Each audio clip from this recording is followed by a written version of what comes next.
主要個就係要判斷兩個對手喺邊個有得分權嘅情況之下，一齊自動就會有得分權嗰個情況。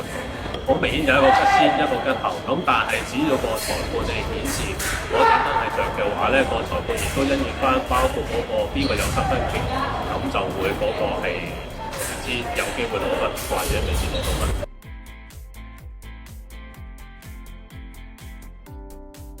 花劍同對劍會有得分同重疊就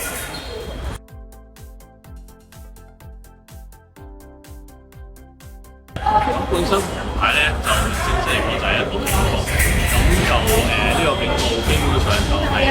睇翻佢主裁判嗰個犯規例佢係轉身冇對對方嘅，咁呢個係一個明顯嘅動作。咁至於第二個紅牌嘅話咧，咁俾呢個警告嘅時候咧，就係會判對方佢嘅對手第一分。咁呢個嘅情況，例如係佢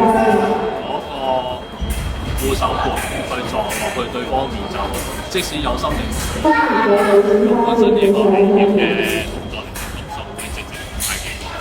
咁至於第三個黑牌咧，就嗰個嚴重性比較大啲。咁佢呢個就係會直接取消佢嘅參賽資格，即係當佢唔打當比賽。咁例如可能佢哋競賽之間